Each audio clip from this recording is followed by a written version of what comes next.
আসসালামু আলাইকুম। এই রংপুর বিভাগ সাংবাদিক সমিতির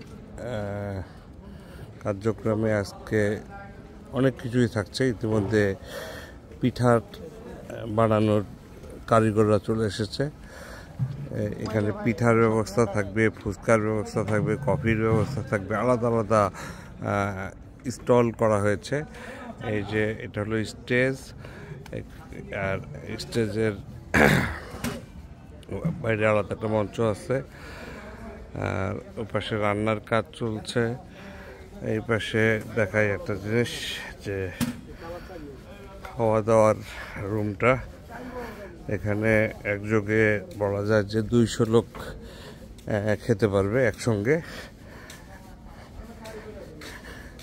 এই একসঙ্গে 200 মানুষের খাওয়ার ব্যবস্থা আছে।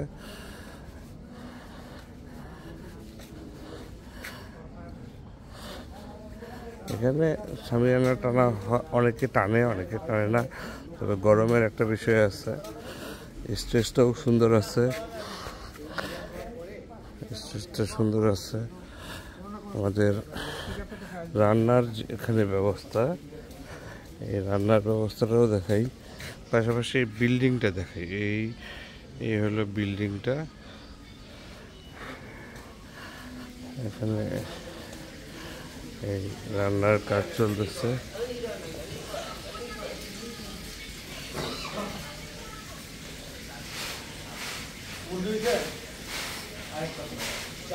এই রাসেল ভাই, হাসি ওইটা কাটার ব্যবস্থা আছে না? আচ্ছা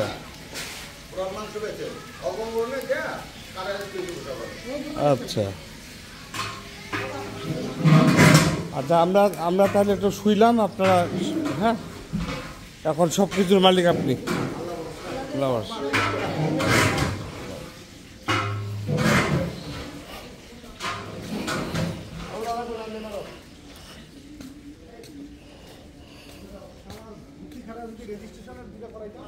হ্যাঁ, এই যে আমাদের সেক্রেটারি সাহেব, উনি খুব ব্যস্ত। এই পিকনিককে ঘিরে প্রায় 1 সপ্তাহ ধরে অর্থের যোগান থেকে শুরু করে সব ধরনের কাজে উনি সময় পাচ্ছেন না। তো আশা রাখি এই এখন দেখাচ্ছে যে 5টা 18, মানে গত কয়েকদিন ধরেই ওনার চোখের সামনে সূর্য উঠছে, নামছে, ডুবছে, সব একাকার অবস্থা আর কি। আরেকজন আছে জয়েন্ট সেক্রেটারি, ভবিষ্যতে উনি হয়তো বা রংপুর বিভাগ সাংবাদিক সমিতির হাল ধরবে। ওনার কাছে প্রত্যাশা, চেয়েও ভালো কিছু তিনি করবেন ইনশাল্লাহ। বোন দিয়ে বিপদে ফেলছে, এখন মনে করেন যে আরো বিপদে ফেলার চিন্তা ভাবনা করতেছে না। এটা আমাদের একটু বলে রাখি যে বাংলাদেশের মধ্যে আঞ্চলিক যে কয়েকটি সংগঠন আছে, তার মধ্যে রংপুর বিভাগ সাংবাদিক সমিতি ঢাকার বুকে অন্যতম একটি সংগঠন। আর এই সংগঠনের ইতিহাস, এই সংগঠনের ঐতিহ্য অনেক আগে থেকেই মানুষজন জানে। ইনশাল্লাহ আগামীকালকে দেখানোর চেষ্টা করব কতজন মানুষের অংশগ্রহণ হয়। আরেকটা বিষয় বলে রাখি যে এই ফ্যামিলি ডে অনুষ্ঠানে বিএনপির মহাসচিব মির্জা ফখরুল ইসলাম আলমগীর আসার ইচ্ছে পোষণ করেছেন। তিনি বলেছেন যে পরিস্থিতি যদি অনুকূলে থাকে তিনি আসবেন। দেখা যাক, যদি সব কিছু ঠিক থাকে তাহলে উনি কালকে এসে আমাদের গতি আরও বাড়িয়ে দেবেন। আর কিছুক্ষণ আগে যেটা দেখালাম, যে এখানে যে স্টল, যে এটা হচ্ছে পিঠা আছে, ফুচকা আছে। ইমন ভাই, এই যে পিঠার পাশাপাশি ফুচকা আছে, কফি আছে, আর কি কি আছে এখানে? আমরা যেটা করেছি, প্রায় 550 মানুষের জন্য আমরা জিলাপির ব্যবস্থা করেছি। 1 প্লেট করে জিলাপি তারা পাবেন। এর পাশাপাশি রেশমি জিলাপি, যেটা ছোট। জি জি। এবং এর পাশাপাশি থাকবে হচ্ছে আপনার ভাপা পিঠা, আচ্ছা, তারপরে চিতই পিঠা, এরপরে থাকবে হচ্ছে আপনার হলো চটপটি অথবা ফুচকা। আচ্ছা। এরপরে আমরা কফির স্টেশন একটা করেছি। আচ্ছা। এর পাশাপাশি আমাদের বিকালের যে নাস্তা সেটা তো থাকবেই, এবং সকালের যে নাস্তা সেটা তো আছে, এবং দুপুরের খাবারটায় আমাদের এবার একটা খুবই মজার জিনিস আছে। সেটা হচ্ছে সচরাচর আমরা যেটা করে থাকি, গরুর গোস্ত, তারপর হচ্ছে আপনার মুরগির গোস্ত বা মুরগির রোস্ট, তারপরে হচ্ছে মাছ ফ্রাই। এবার আমরা রুই মাছ করেছি, এবং অনেক বড় রুই মাছ। এরপরেও আমাদের যেটা ছিল সেটা হচ্ছে খাসির মাংস রয়েছে, যারা আমাদের সনাতন ধর্মীর ভাই বোন বা ভাই বা যার সদস্যরা রয়েছেন তাদের জন্য রয়েছে। এর পাশাপাশি যেটা থাকবে সেটা হচ্ছে উত্তরবঙ্গের বিখ্যাত আলুর ডাল এবং টমেটো চাটনি। টমেটো চাটনিটা উত্তরবঙ্গের বিখ্যাত না, বাট আমরা চেষ্টা করেছি এবার খাবারের মধ্যে একটা নতুনত্ব আনার জন্য। আমি আপনাকে অনুরোধ করব আপনি আমাদের একটু কিচেন থেকে ঘুরে আসবেন। আমি কিচেন থেকে ইতিমধ্যে ঘুরে এসেছি, ধন্যবাদ আপনাকে সুন্দর বর্ণনা দেওয়ার জন্য। পাশাপাশি আমি আপনার কাছে জানতে চাবো, রংপুর বিভাগ সাংবাদিক সমিতির একটু যদি আমাদেরকে ইতিহাসটা বলেন, যে কবে আমরা রংপুর বিভাগ সাংবাদিক সমিতি ঢাকায় করলাম, বর্তমানে কতজন সদস্য, রংপুর বিভাগের কয়টা জেলার সাংবাদিকরা নিয়ে এই সংগঠনটা, একটু এটা আমরা জানাতে চাই আপনাকে। অ্যাকচুয়ালি রংপুর বিভাগ সাংবাদিক সমিতির শুরুটা হয়েছিল 2009 সালের পর থেকে। 9 সালের পর, এবং 9 সালের আগেও কিন্তু রংপুর বিভাগ সাংবাদিক সমিতি তৈরি করার লক্ষ্যে অনেক কার্যক্রম হয়েছে, বেশ কিছু মিটিং হয়েছে, কিন্তু কমিটি যে ফর্ম ছিল, কমিটি ফর্মটা হয়েছে 9 সালের পর থেকে।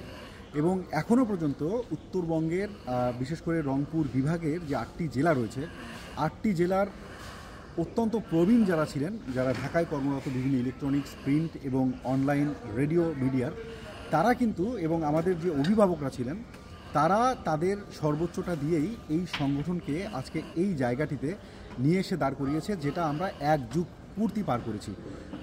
আপনি একটু আগে বলছিলেন যে রংপুরের মানে আঞ্চলিক যত সংগঠন রয়েছে সাংবাদিক সংগঠন, তার মধ্যে রংপুর বিভাগ সাংবাদিক সমিতি অন্যতম একটা সংগঠন। আমি নিঃসন্দেহে আপনাকে বলবো যে আসলেই রংপুর বিভাগ সাংবাদিক সমিতিটা সকল সাংবাদিক মানে আঞ্চলিক সাংবাদিক সংগঠনের মধ্যে এটা অন্যতম। বিশেষ করে আমি একটা জিনিস আপনাকে মনে করিয়ে দিতে চাই, দেখুন আমরা রংপুরের লোক হয়ে অসংখ্যবার লঞ্চে পিকনিক করেছি, এবং বাংলাদেশের ইতিহাসে আমরা 2টা জিনিস ক্রিয়েট করেছিলাম। প্রথমটা হচ্ছে ট্রেনে করে ঢাকা থেকে ময়মনসিংহে গিয়ে যে পিকনিক করা যায়, বা মানে ট্রেনে যে পিকনিক করা যায়, সেই ধারণাটা কিন্তু আমরা প্রবর্তন করেছিলাম। আমরা কিন্তু ঢাকা থেকে প্রায় 700 সদস্যের প্রায় 1000-এর কাছাকাছি পরিবার নিয়ে আমরা পিকনিক করতে গিয়েছিলাম প্রথম ঢাকা থেকে ময়মনসিংহ কৃষি বিশ্ববিদ্যালয়। এবং এটা বাংলাদেশের ইতিহাসে কোনো সাংবাদিক সংগঠন বা আঞ্চলিক সাংবাদিক সংগঠনও যদি বলেন, বা মেইন স্ট্রিম অর্থাৎ আমরা মানে যদি বলি জাতীয় press club, Dhaka reporters unity, Dhaka BFUJ, DUJ, যত সাংবাদিক সংগঠন বলেন, সবার আগে কিন্তু আমরা ট্রেনে পিকনিক করেছি।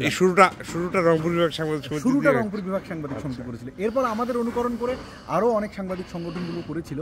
তারপরেও কিন্তু আমরা আরও একবার পিকনিক করেছিলাম ট্রেনে, সেটা হচ্ছে আপনার হলো যমুনা যে রিসোর্ট আছে, যমুনা রিসোর্ট, সেই যমুনা রিসোর্টেও কিন্তু আমরা ট্রেনে করে পরবর্তীতে পিকনিক করেছিলাম, যেটা 4 বছর আগে। তো আসলেই রংপুর বিভাগ সাংবাদিক সমিতি মানে নতুনত্ব। রংপুর বিভাগ সাংবাদিক সমিতি মানে আমাদের রংপুরের আমরা যারা আছি, রংপুরের বিশেষ করে মিডিয়া কর্মী বা সংবাদকর্মী আমরা যারা রয়েছি, তাদের চোখে মুখে একটা অদ্ভুত ধরনের স্বপ্ন, একটা আস্থার জায়গা। এবং আমি বিশ্বাস করি এই সংগঠনটা আমাদের বাংলাদেশে যেমন অনেকগুলো আঞ্চলিক সংগঠনগুলোর মধ্যে অন্যতম, ঠিক তেমনি এই সংগঠনের সদস্যরাও কিন্তু বাংলাদেশের অন্যান্য আঞ্চলিক সংগঠনের যে সদস্যরা রয়েছে তাদের থেকে একটু ভিন্ন রকম। কারণ আপনি যখন কালকে পিকনিকের দৃশ্য দেখবেন, এই অফিস ডেতে এখনও পর্যন্ত আমাদের সদস্য এবং এই পিকনিকে অংশগ্রহণ করার সংখ্যা প্রায় 700 ক্রস করেছে, যেটা আনবিলিভেবল। মানে সুপ্রভাত ছাড়াও এরকম একটা দিনে এতজন সদস্য পাওয়া খুবই কঠিন ব্যাপার। আপনি নর্মালিও যদি কোনো প্রতিষ্ঠানেরও যদি হতো, আমার মনে হয় না এত লোক কখনো হতো। তো এইটা আসলে এই সদস্যদের ভালোবাসার একটা বহিঃপ্রকাশ। তারা যে সংগঠনটাকে ওন করে, সবাই সবার ব্যস্ততা রেখে কিন্তু আসছে এই অনুষ্ঠানটাতে, এবং এখনো পর্যন্ত 700 জন আমরা কনফার্ম করতে পেরেছি। This is huge number for us. তো এই জন্যই আমি বলবো যে রংপুর বিভাগ সাংবাদিক সমিতি আমরা এখন যেমন আছি, ভবিষ্যতে যারা আসবে তারাও এইটাকে আরও কীভাবে উন্নত স্থানে নিয়ে যাওয়া যায়, এইটাকে কীভাবে আরও ডেভেলপ করা যায়, সেই চিন্তাটাই সবসময় করবে।